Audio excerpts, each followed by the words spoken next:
Привет, мой дорогой дружок! Я очень рада видеть тебя. Вот и наступила зима.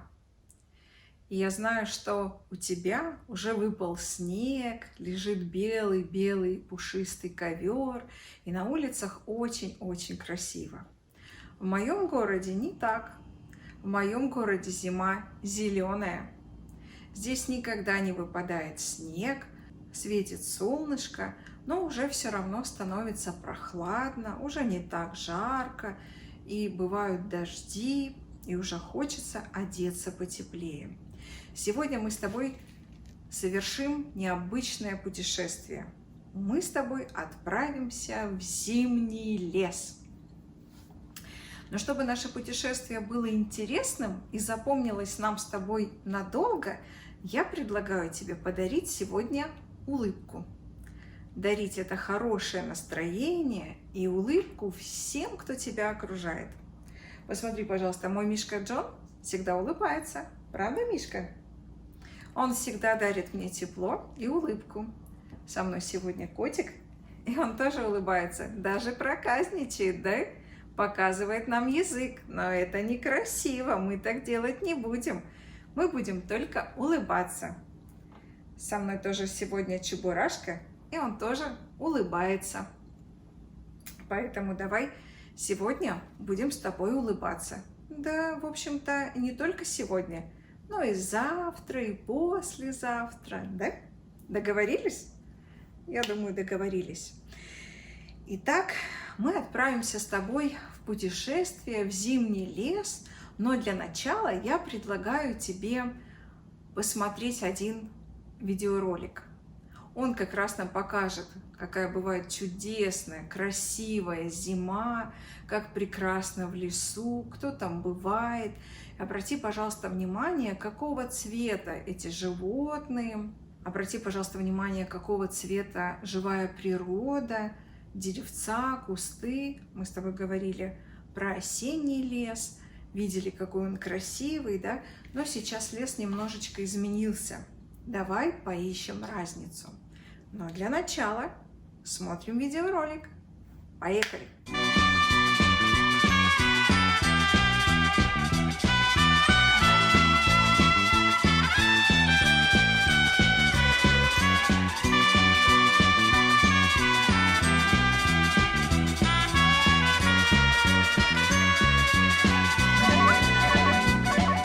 Остыли реки, и земля остыла, и чуть нахохлились дома. Это в городе тепло и сыро, это в городе тепло и сыро, а за городом зима, зима, зима. И уносят меня звенящую снежную даль. Три белых коня, три белых коня, декабрь, январь и февраль.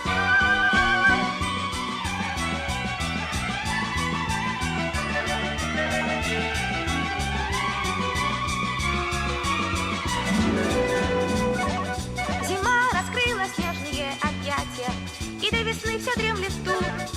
Только елки в треугольных платьях, только елки в треугольных платьях, мне навстречу все бегут, бегут, бегут. И уносят меня, звенящую снежную даль. Три белых коня, три белых коня, декабрь, январь и февраль.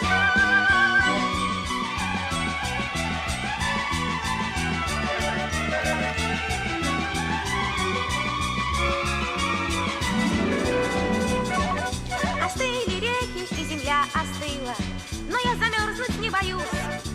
Это в городе я все грустила, это в городе я все грустила, а за городом смеюсь, смеюсь, смеюсь. И уносят меня звенящую снежную даль. Три белых коня, три белых коня, декабрь, январь и февраль. И уносят меня звенящую снежную даль. Три белых коня, декабрь, январь и февраль.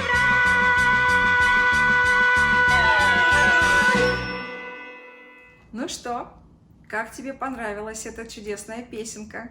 Я ее очень люблю. Она рассказывает нам о 3 белых конях. Это, конечно же, не буквальные кони. Это так прозвали 3 зимних месяца: декабрь, январь и февраль. И о них мы услышали, да? Я думаю, что тебе очень понравились пейзажи, которые ты увидел, потому что они действительно прекрасные. Мы увидели, как сильно изменился лес. Да? С осени опали все листочки, деревца покрылись белым пушистым снегом, кустики тоже. И немножечко мы почитаем про них.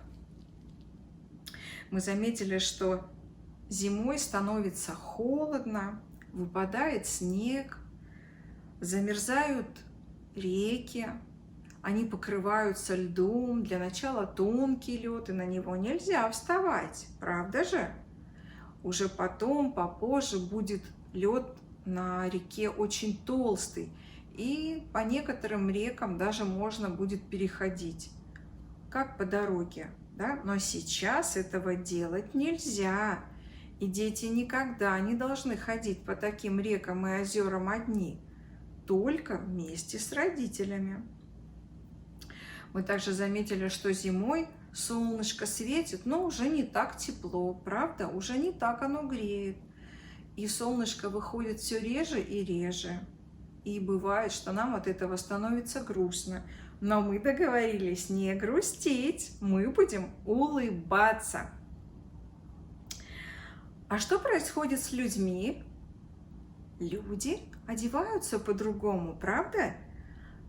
Они начинают одевать что-то тепленькое: колготки, штанишки, кофточки, курточки, шапочки, варежки, теплые носочки, сапожки и даже валенки. Как я люблю валенки, в них так тепло. Ну что ж, начнем наше путешествие. Заглянула зима в лес, обрядила она сосны и ели в толстые снеговые шубы.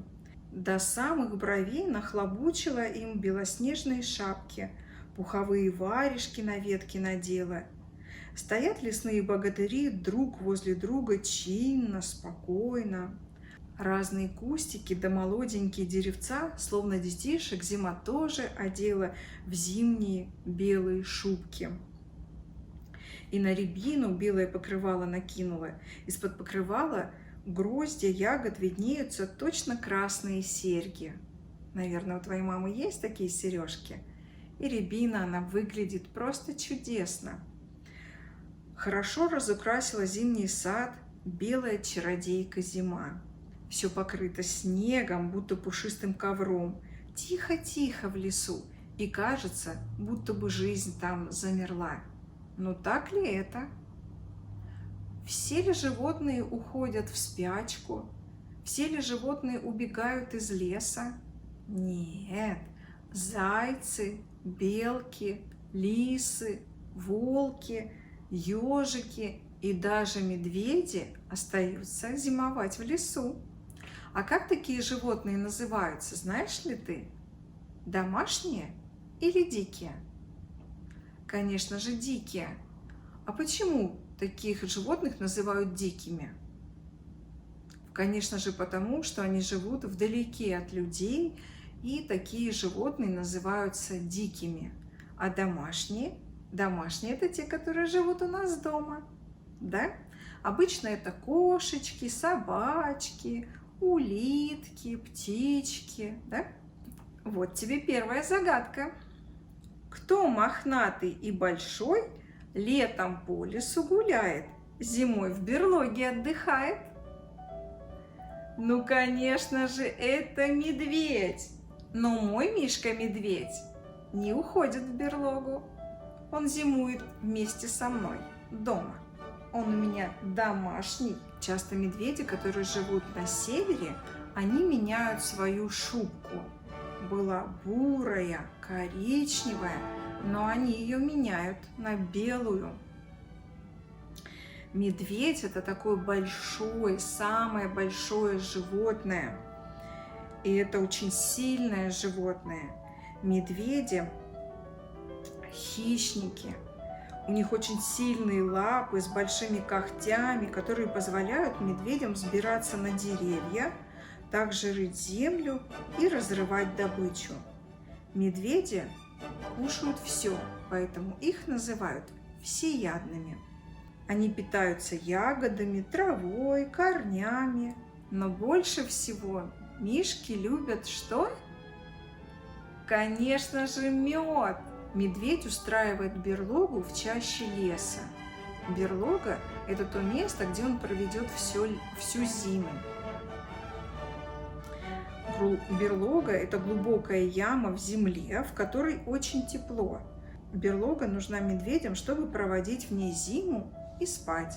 До самой весны мишка будет спать в этой теплой, уютной берлоге, и никто туда не сможет залезть. Да и зачем? Там же пахнет медведем. А вот вторая загадка.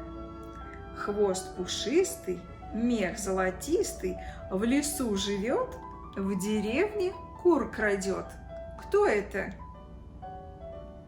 Это, конечно же, лиса.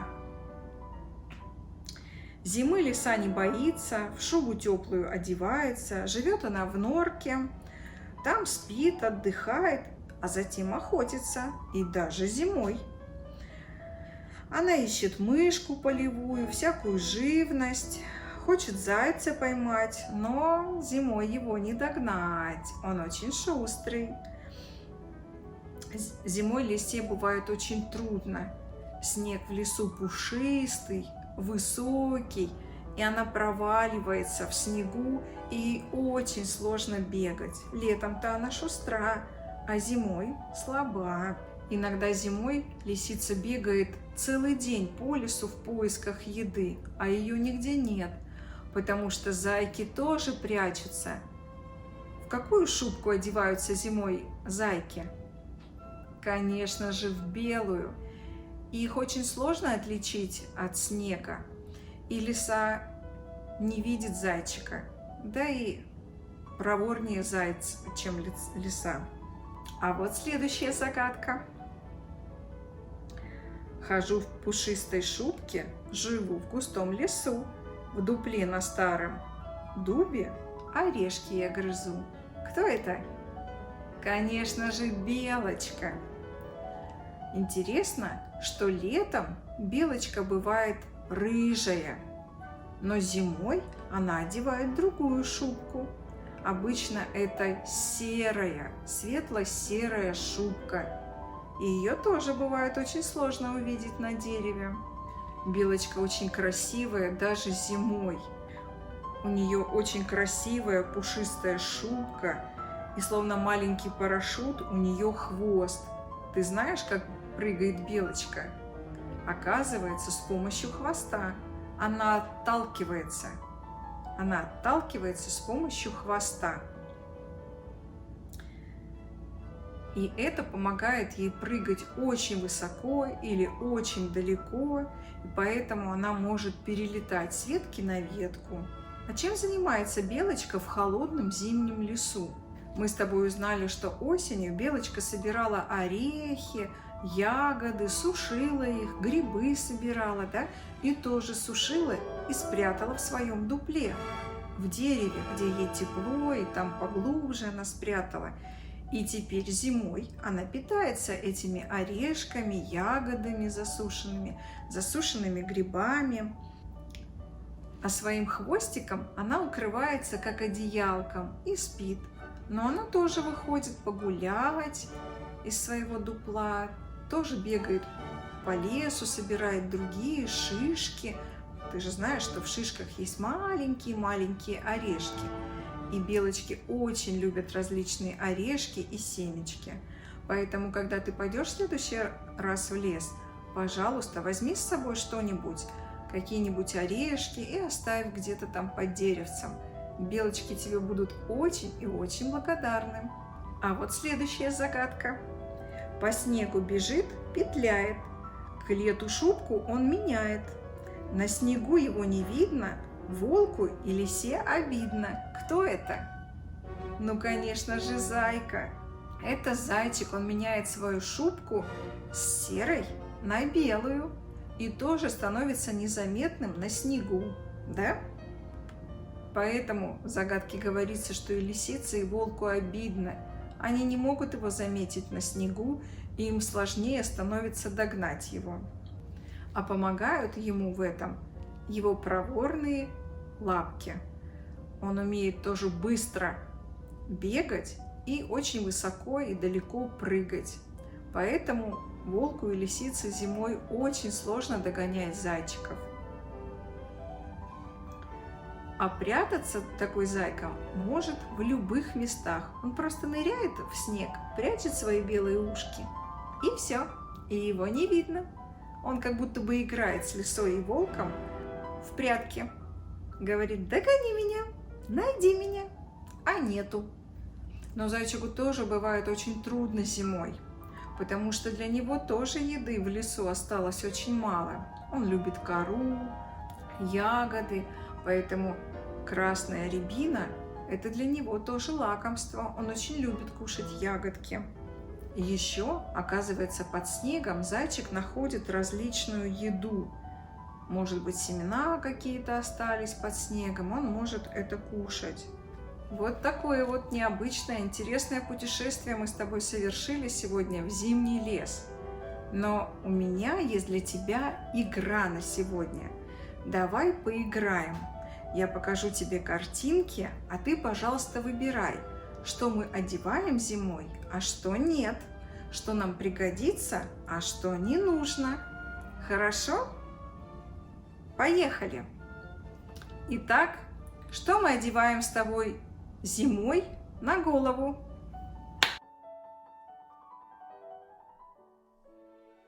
А что мы оденем на ручки?